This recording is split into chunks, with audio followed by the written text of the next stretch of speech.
ಕಾರ್ಕಳ ಶ್ರೀ ಜೈನ ಧರ್ಮ ಜೀರ್ಣೋದ್ಧಾರಕ ಸಂಘದ ವತಿಯಿಂದ ನಗರದ ಕೊಡಿಯಾಲ್ಬೈಲು ಜೈಲು ರಸ್ತೆಯಲ್ಲಿ ದಿವಂಗತ ಮಾಲ್ದಬೆಟ್ಟು ನೇಮಿರಾಜ ಪಡಿವಾಳರು ದಾನವಾಗಿ ನೀಡಿರುವ ಲಾರ್ಡ್ ಮಹಾವೀರ ಜೈನ್ ಬೋರ್ಡಿಂಗ್ ಆವರಣದಲ್ಲಿ ನೂತನವಾಗಿ ನಿರ್ಮಾಣವಾದ ವಿದ್ಯಾರ್ಥಿ ನಿಲಯದ ಉದ್ಘಾಟನಾ ಸಮಾರಂಭವು ನಡೆಯಿತು.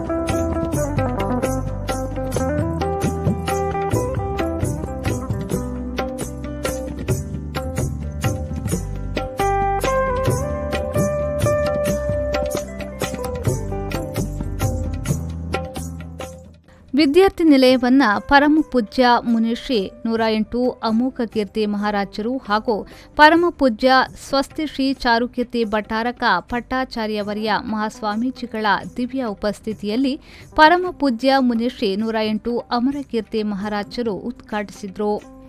ನಂತರ ನಡೆದ ಸಭಾ ಕಾರ್ಯಕ್ರಮವನ್ನು ಅತಿಥಿಗಳು ದೀಪ ಪ್ರಜ್ವಲಿಸಿ ಉದ್ಘಾಟಿಸಿದರು.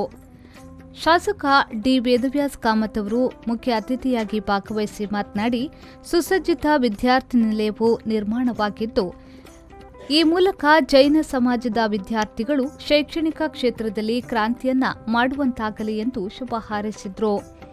ಇಲ್ಲೊಂದು ಸುಂದರವಾದಂತಹ ವಿದ್ಯಾರ್ಥಿ ನಿಲಯ ಆಗಬೇಕು. ಜಿಲ್ಲೆಯ ರಾಜ್ಯದ ಬೇರೆ ಬೇರೆ ಭಾಗದಿಂದ ಬಂದಂತ ಸಮುದಾಯ ಬಂಧುಗಳಿಗೆ ಮಂಗಳೂರು ಅಂತ ಹೇಳಿದ್ರೆ ಒಂದು ವಿದ್ಯಾಕಾಶಿಯ ರೀತಿಯಲ್ಲಿ ಬಹಳ ಹೆಚ್ಚು ಪ್ರತಿಷ್ಠಿತ ಶಿಕ್ಷಣ ಸಂಸ್ಥೆಗಳಿರುವಂತಹ ನಗರ. ಹಾಗಾಗಿ ಬೇರೆ ಬೇರೆ ಭಾಗದಿಂದ ಬಂದಂತಹ ವಿದ್ಯಾರ್ಥಿಗಳು ಅವರು ಬೇರೆ ಬೇರೆ ಹಾಸ್ಟೆಲ್ ಅಥವಾ ಪೇಯಿಂಗ್ ಗೆಸ್ಟ್ ಅಥವಾ ಇನ್ನಿತರ ರೀತಿಯ ವ್ಯವಸ್ಥೆಯೊಂದಿಗೆ ಅವರು ಉಳ್ಕೊಳ್ಬೇಕಾದಂಥ ಅನಿವಾರ್ಯತೆ ಇದೆ. ಅದಕ್ಕಾಗಿ ಇವತ್ತೊಂದು ಒಳ್ಳೆಯ ವಿದ್ಯಾರ್ಥಿ ನಿಲಯ ಆಗಬೇಕು. ಅದರ ಮುಖಾಂತರ ಜೈನ ಸಮಾಜದ ವಿದ್ಯಾರ್ಥಿಗಳು ಬಹಳ ದೊಡ್ಡ ರೀತಿಯಲ್ಲಿ ಶಿಕ್ಷಣಕ್ಕೆ ಬಹಳ ಹೆಚ್ಚಿನ ಮಹತ್ವವನ್ನು ಕೊಡ್ತಾ ಇವತ್ತು ಬಹಳ ದೊಡ್ಡ ಸಾಧನೆಯನ್ನು ಮಾಡಬೇಕು ಅಂತೇಳಿ ಮುನಿಗಳು ಮತ್ತು ಹಿರಿಯರು ನಿಶ್ಚಯವನ್ನು ಮಾಡಿದ್ದಾರೆ. ಹಾಗಾಗಿ ಅದನ್ನು ಯಶಸ್ವಿಯಾಗಿ ಅನುಷ್ಠಾನ ಮಾಡಬೇಕಾದಂಥ ಜವಾಬ್ದಾರಿ ನಮ್ಮೆಲ್ಲರು. ಹಾಗಾಗಿ ಹಿರಿಯರು ಬಹಳ ಒಳ್ಳೆಯ ರೀತಿಯಲ್ಲಿ ಹೇಳಿದಂಥ ಮಾತುಗಳಿವೆ. ಇವತ್ತು ಮಂಗಳೂರಿನಲ್ಲಿ ಜೈನ ಸಮುದಾಯ ದಕ್ಷಿಣ ಕನ್ನಡ ಜಿಲ್ಲೆಯಲ್ಲಿ ಬಹಳ ಸಣ್ಣ ಸಮುದಾಯ ಆದರೂ ಕೂಡ ಆರ್ಥಿಕವಾಗಿ ಬಹಳ ಪ್ರಬಲವಾಗಿ ಶಕ್ತಿಯುತ ಸಮಾಜ ಅಂತ ಹೇಳೋದು ಹೇಳುವರು. ಆದರೂ ಎಲ್ಲೋ ಒಂದು ಕಡೆ ಹಿರಿಯರು ಹೇಳಿದಂಥ ಮಾತಿದೆ. ಎಲ್ಲೋ ಒಂದು ಕಡೆ ಬಹಳ ದೊಡ್ಡ ರೀತಿಯಲ್ಲಿ ಆರ್ಥಿಕವಾಗಿ ಶಕ್ತಿಯನ್ನು ಕೊಟ್ಟರೆ ಆರ್ಥಿಕವಾದ ಶಕ್ತಿಯನ್ನು ಯಾರಾದರೂ ಕದ್ದುಕೊಂಡು ಹೋಗ್ಬೋದು. ವಿದ್ಯೆಯನ್ನು ಕೊಟ್ಟರೆ ಯಾರಾದ್ರೂ ಕದ್ದುಕೊಂಡು ಹೋಗ್ಲಿಕ್ಕೆ ಆಗಲ್ಲ. ಹಾಗಾಗಿ ವಿದ್ಯೆಯನ್ನು ಕೊಟ್ಟರೆ ಆ ಸಮಾಜ ಸುಧಾರಣೆ ಮಾಡಿದಾಗ್ತದೆ, ಸಮಾಜ ಇನ್ನಷ್ಟು ಮುಖ್ಯವಾಗಿ ತಂದಾಗ್ತದೆ, ಸಮಾಜ ಇನ್ನಷ್ಟು ಬಲಿಷ್ಠವಾಗಿ ಬೆಳೀತದೆ ಅಂತೇಳಿ ಹಿರಿಯರು ಹೇಳಿದರು. ಹಾಗಾಗಿ ಇವತ್ತು ಸಮಾಜ ಮುಖ್ಯವಾಗಿ ಇನ್ನಷ್ಟು ವಿದ್ಯಾರ್ಥಿಗಳಿಗೆ ಅವಕಾಶ ಸಿಗಬೇಕು ಅಂತೇಳಿ ನಗರ ಭಾಗದಲ್ಲಿ ನನಗೆ ಬಹಳ ಖುಷಿ ಇದೆ. ಮಂಗಳೂರು ಮಹಾನಗರ ಪಾಲಿಕೆಯ ಮಹಾಪೌರರಾದ ಸುಧೀರ್ ಶೆಟ್ಟಿ ಕಣ್ಣೂರ್ ಅವರು ಮಾತನಾಡಿ, ವಿದ್ಯಾರ್ಥಿ ನಿಲಯಕ್ಕೆ ಸ್ಥಳವನ್ನು ದಾನವಾಗಿ ನೀಡಿರುವ ದಿವಂಗತ ಮಾಲ್ದಬೆಟ್ಟು ನೇಮಿರಾಜ ಪಡಿವಾಳರ ಸೇವೆ ಶ್ಲಾಘನೀಯವಾಗಿದೆ ಎಂದು ಹೇಳಿ ಕಾರ್ಯಕ್ರಮಕ್ಕೆ ಶುಭ ಹಾರೈಸಿದರು. ಸುಮಾರು 1000 ವರ್ಷಗಳ ಹಿಂದೆ ಇದ್ದದ್ದು ಯಾರು ಅಂತ ಹೇಳಿದ್ರೆ ಎಲ್ಲ ಈ ಒಂದು ಅಲ್ಲಲ್ಲಿ ಬೀಡು ಅಂತ ಹೇಳಿ ಆ ಒಂದು ಬೀಡಿನ ಮುಖಾಂತರ ರಾಜ್ಯಭಾರ ಮಾಡ್ತಿದ್ದದ್ದು ಯಾವುದಂತ ಹೇಳಿದ್ರೆ ಅದು ಜೈನ ಧರ್ಮ ಅಂತ ಈ ಸಂದರ್ಭದಲ್ಲಿ ಬಹಳ ಹೆಮ್ಮೆಯಿಂದ ನಾನು ಹೇಳ್ತಾ ಇದ್ದೇನೆ. ಇದು ಯಾಕೆ ಹೇಳ್ತಾ ಇದ್ದೇನೆ ಅಂತ ಹೇಳಿದ್ರೆ, ನಾನು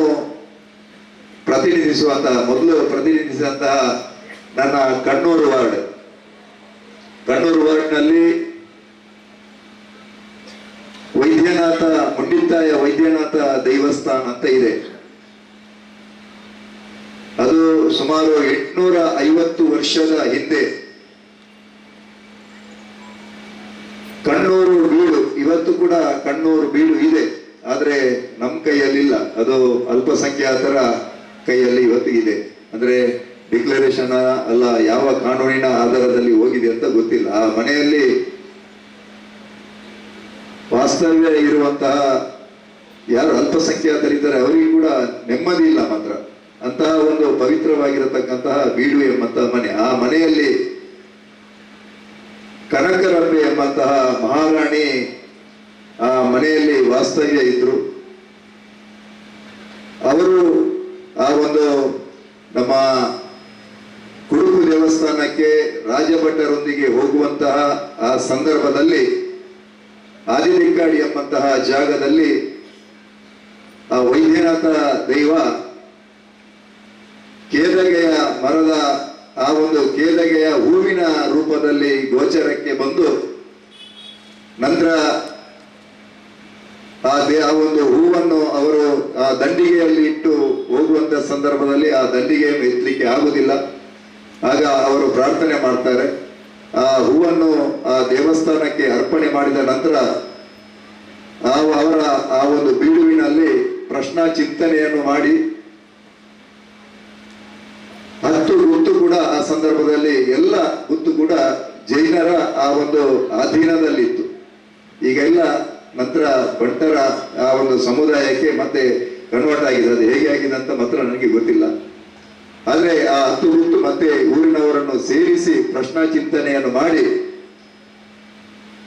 ಈ ವೈದ್ಯನಾಥ ದೇವಸ್ಥಾನ ಈಗ ಇರತಕ್ಕಂತಹ ಜಾಗದಲ್ಲಿ ಮಂಗಳವಾರ ದಿನ ಬಿಳಿ ಕೇಪುಲ ಹೂವಿನ ಮರದ ಅಡಿಯಲ್ಲಿ ಕಬೂಲ್ತಿ ದನದ ರೂಪದಲ್ಲಿ ಆ ದೈವ ಗೋಚರ ಆಗಿರುವಂತದ್ದು ನಮ್ಮ ಪಾರ್ದಣದ ಮುಖಾಂತರ. ಅದು ಪಾರ್ದಣದ ಮುಖಾಂತರ ಇದೆ. ಇವತ್ತು ಬಹಳ ನಮ್ಮ ಶಾಸಕರ ನೇತೃತ್ವ ಮತ್ತೆ ನಮ್ಮೆಲ್ಲರ ಊರಿನವರ ನೇತೃತ್ವದಲ್ಲಿ ಆ ಒಂದು ದೇವಸ್ಥಾನದ ಜೀರ್ಣೋದ್ಧಾರ ಆಗ್ತಾ ಇದೆ. ಹಾಗಾಗಿ ನಾನು ಇವತ್ತು ನೆನಪು ಮಾಡುವಂತ ಕೆಲಸವನ್ನು ಮಾಡಿದ್ದೇನೆ. ಆ ದೇವಸ್ಥಾನ ಮೂಲತಃ ಕನಕರಂಬೆಯ ಮುಖಾಂತರ 7 ವರ್ಷದ ಅವರ ಮಗ ಲಕ್ಕಣ್ಣ ಅರವಲೆ ಎಂಬಂತಹ ಹುಡುಗನಿಂದ ಆ ದೇವಸ್ಥಾನದ ಶಿಲಾನ್ಯಾಸ ಆಗಿರುವಂತದ್ದು.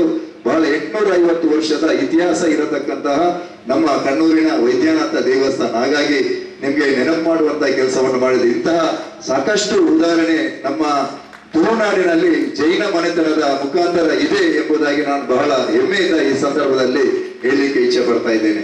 ಪರಮ ಪೂಜ್ಯ ಮುನಿಶ್ರೀ 108 ಅಮೋಘ ಕೀರ್ತಿ ಮಹಾರಾಜರು ಹಾಗೂ ಪರಮ ಪೂಜ್ಯ ಸ್ವಸ್ತಿ ಶ್ರೀ ಚಾರುಕೀರ್ತಿ ಭಟ್ಟಾರಕ ಪಟ್ಟಾಚಾರ್ಯವರ್ಯ ಮಹಾಸ್ವಾಮೀಜಿ ಹಾಗೂ ಪರಮ ಪೂಜ್ಯ ಮುನಿಶ್ರೀ 108 ಅಮರ ಕೀರ್ತಿ ಮಹಾರಾಜರು ಆಶೀರ್ವಚನ ನೀಡಿದರು. ಈ ಮ್ಯಾಂಗ್ಳೂರಿನಲ್ಲಿ ಕೂಡ ಕೋಟ್ಯಾಧೀಶರು ಇದ್ದಾರೆ, ಅರಬಪತಿ ಇದ್ದಾರೆ, ಬಿಲಿನಿಯರ್ ಇದ್ದಾರೆ. ಆದರೆ ಈ ಜೀವನದ ಕ್ಷಣಭಂಗುರತೆಯ ಬಗ್ಗೆ ಮಾತೇ ಗೊತ್ತಿಲ್ಲ, ಎಚ್ಚರಿಕೆ ಇಲ್ಲ, ತಿಳುವಳಿಕೆ ಇಲ್ಲ. ಅದಕ್ಕಾಗಿ ಅವರು ಮಾತ್ರ ಭೋಗ ವಿಲಾಸತೆಯಲ್ಲಿ ಇದ್ದಾರೆ.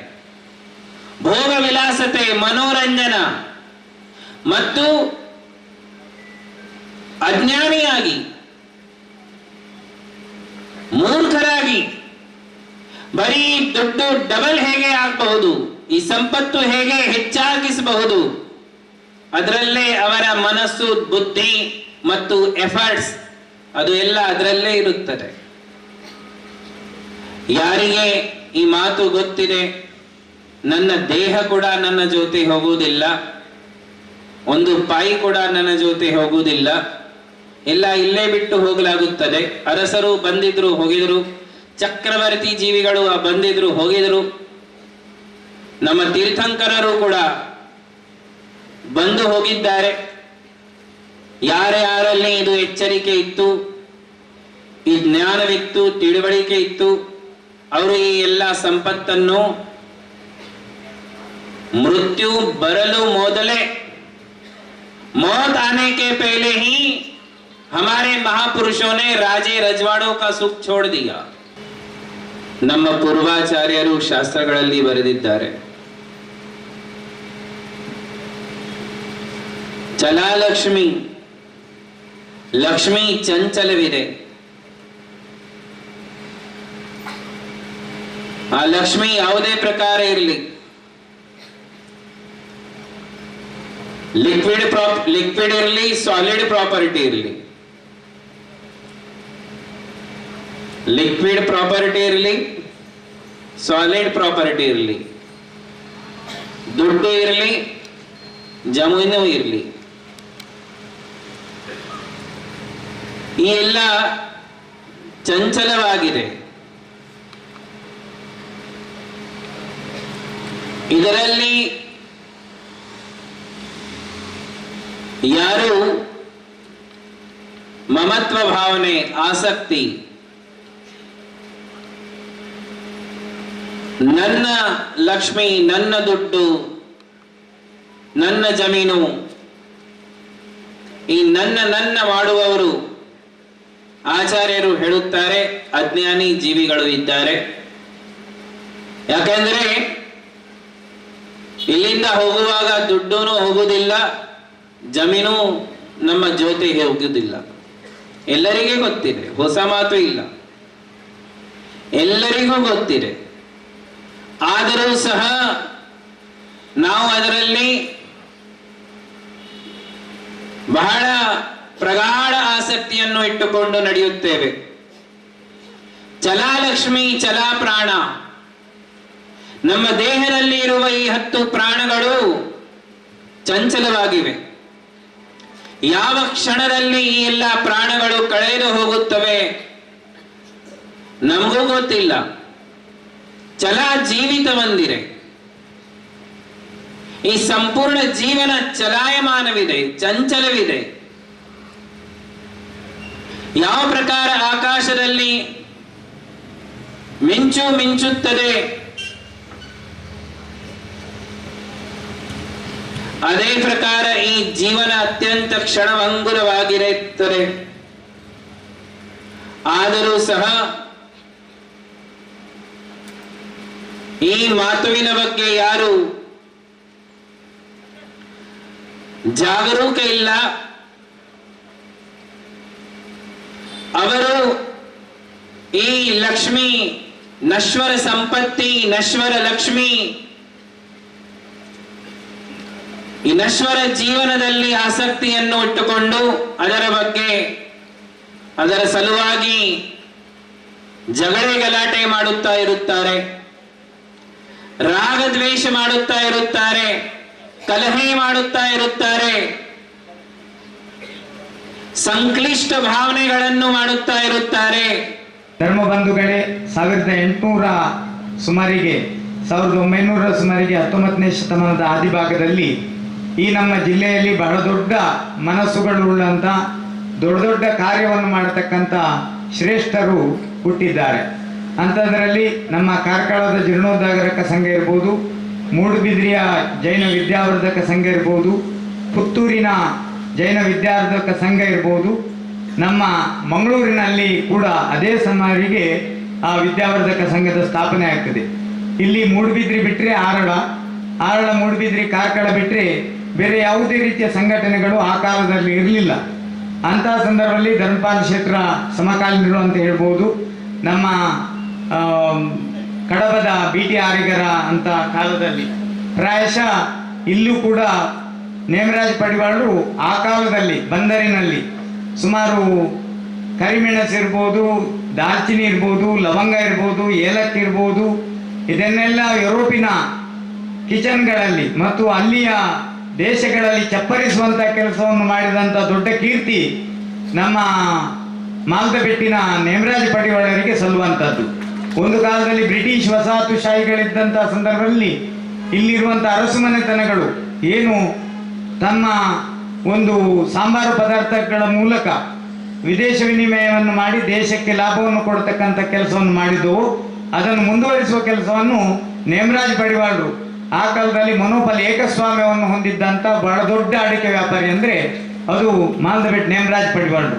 ಅವರು ಕೇವಲ ತಮ್ಮ ಸಿರಿತನವನ್ನು ಬೆಳೆಸಿದ್ದಲ್ಲ, ಬದಲಾಗಿ ಐಕಳದ ಭಾವದಲ್ಲಿ ಹುಟ್ಟಿದಂಥ ಓರ್ವ ವ್ಯಕ್ತಿ ಕೇರಳ ಕರ್ನಾಟಕದ ಎಲ್ಲ ಭಾಗಗಳಲ್ಲೂ ಸುಮಾರು 22 ವರ್ಷಕ್ಕೂ ಮಿಕ್ಕಿ ಶ್ರವಣಬೆಳಗೊಳದ ಪೀಠದ ಪೀಠಾಧೀಶರಾಗಿ ಇರುವತ್ತೂರು ಶಾಂತರಾಜ್ ಶಾಸ್ತ್ರಿಗಳು, ಸುಬ್ಬಯ್ಯ ಶಾಸ್ತ್ರಿಗಳಂಥವರು, ಭುಜಬಲಿ ಶಾಸ್ತ್ರಿಗಳಂಥವರು ಇದ್ದಂಥ ಸಂದರ್ಭದಲ್ಲಿ ಅನೇಕ ಶಾಸ್ತ್ರಿ ಪರಂಪರೆಗೆ ಮೇಲ್ಪಂಕ್ತಿಯನ್ನು ಹಾಕ್ತಾ ಶಿಕ್ಷಣ ಮತ್ತು ಧರ್ಮಕ್ಕೆ, ಸಂಸ್ಕೃತಿಗೆ ಅತ್ಯಂತ ಶ್ರೇಷ್ಠ ಒತ್ತನ್ನು ಕೊಟ್ಟಂಥವರು ನೇಮಿಸಾಗರ ವರ್ಣಿಗಳು.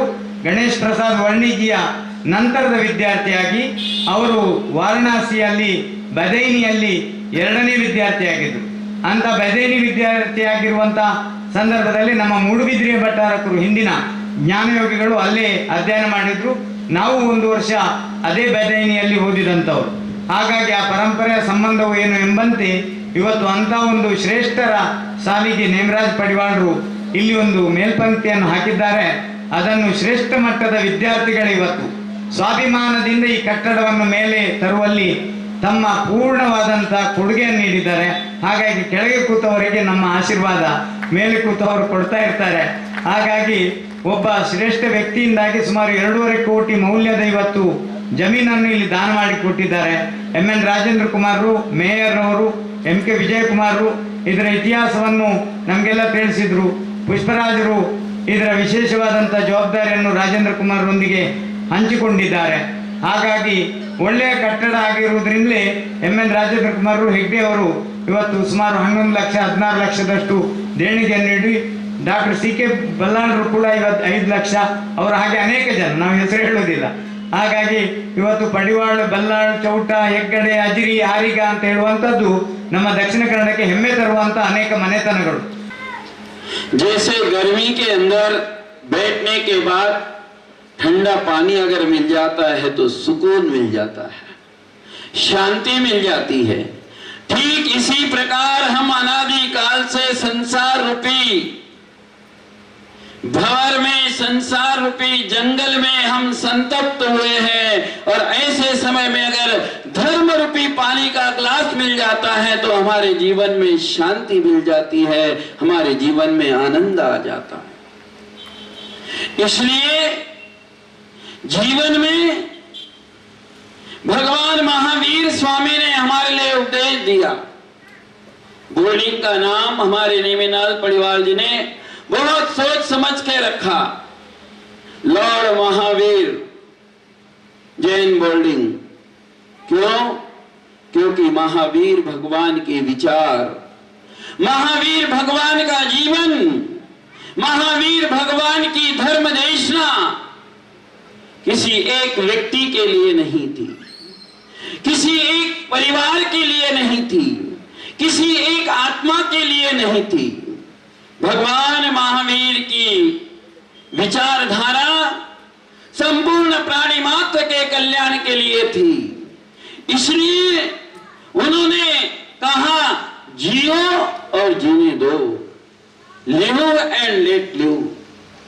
आप अपने जीवन में स्वयं जियो और दूसरे को भी जीने दो, दूसरे को भी जीने का अधिकार इस धरती पर है।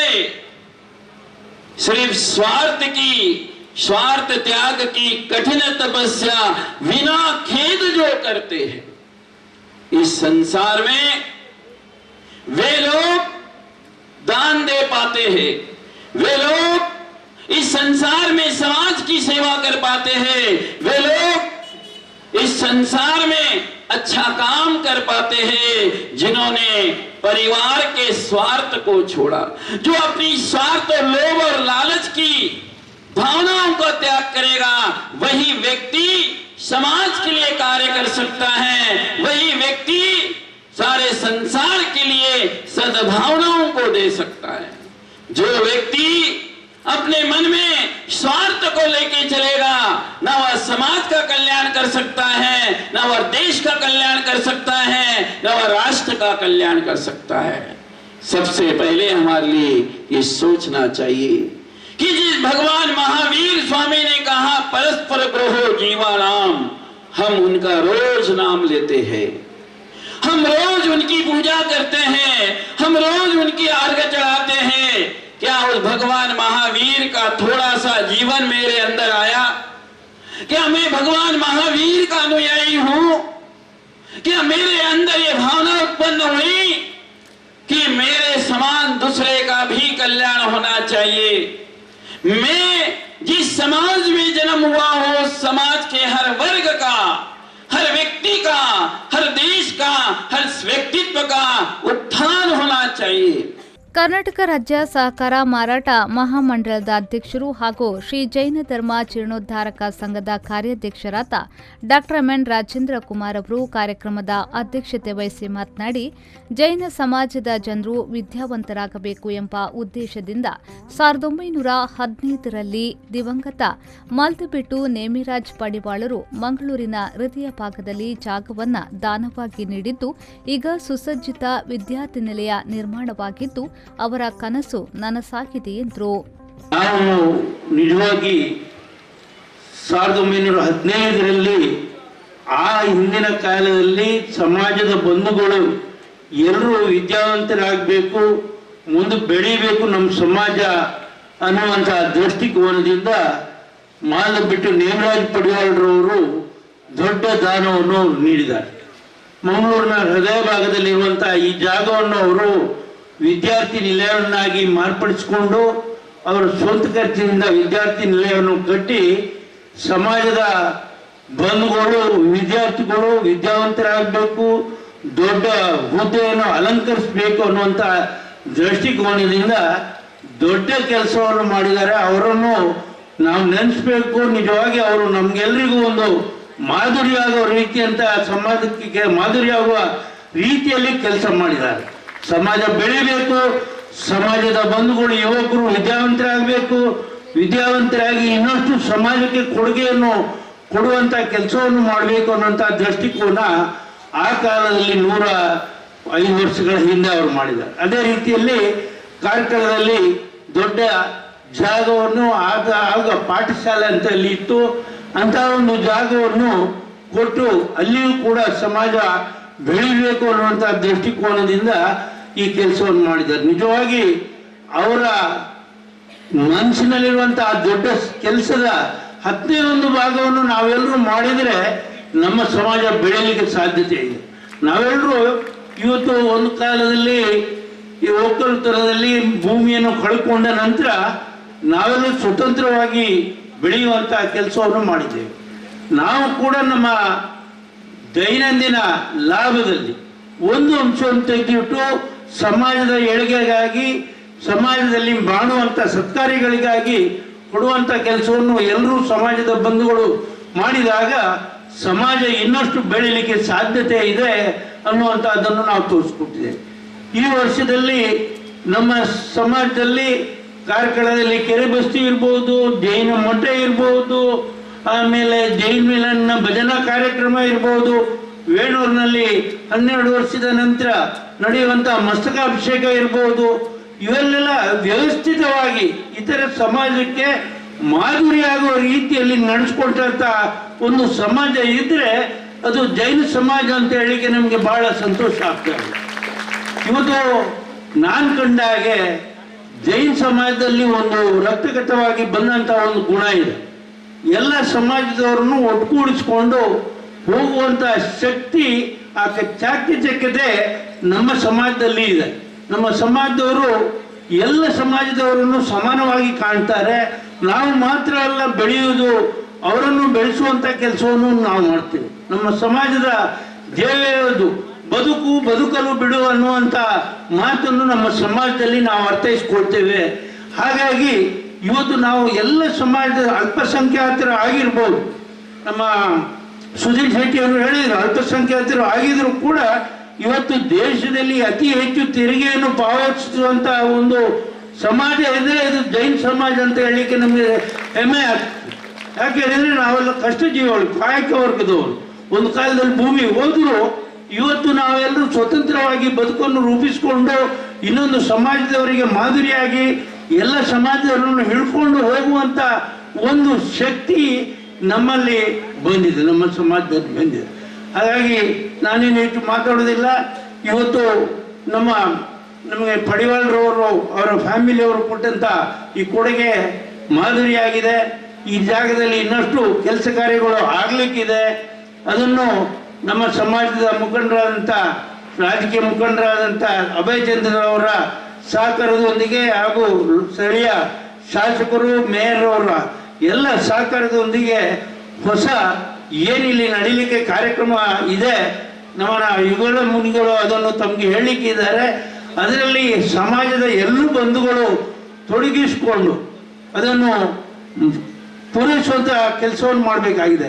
ನಾನು ಅನ್ನುವಂಥ ಶಬ್ದವನ್ನು ಬಿಟ್ಟು ನಾವು ಎಲ್ಲರೂ ಒಂದೇ ಸಮಾಜ ಅನ್ನುವಂಥ ದೃಷ್ಟಿಯಿಂದ ನಾವೆಲ್ಲರೂ ಕೆಲಸ ಮಾಡಬೇಕಾಗಿದೆ. ನಾನು ಅನ್ನುವಂಥ ಶಬ್ದ ಯಾವತ್ತೂ ಯಾರಿಗೂ ಒಳ್ಳೆಯದಿಲ್ಲ.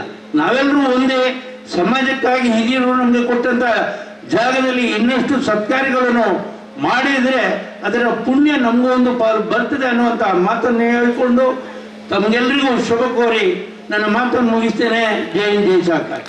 ಈ ಸಂದರ್ಭದಲ್ಲಿ ಮಾಜಿ ಸಚಿವ ಅಭಯ ಚಂದ್ರ ಜೈನ್, ಶ್ರೀ ಜೈನ ಧರ್ಮ ಜೀರ್ಣೋದ್ಧಾರಕ ಸಂಘದ ಕೋಶಾಧಿಕಾರಿ ಡಾಕ್ಟರ್ ಜೀವಂದರ್ ಬಲ್ಲಾಳ್, ಪ್ರಧಾನ ಕಾರ್ಯದರ್ಶಿ MK Vijayakumar, M Sudhir, Pushparaj Jain, doctor Malathi Hegde, doctor CK Ballal, alumni ಅಸೋಸಿಯೇಷನ್ನ ಎಂ ಜಗತ್ಪಾಲ್, ಕಾರ್ಯಕಾರಿ ಸಮಿತಿ ಲಾರ್ಡ್ ಮಹಾವೀರ ಜೈನ್ ಬೋರ್ಡಿಂಗ್ ಕಟ್ಟಡ ನಿರ್ಮಾಣ ಸಮಿತಿಯ ಸದಸ್ಯರು ಈ ವೇಳೆ ಉಪಸ್ಥಿತರಿದ್ದರು.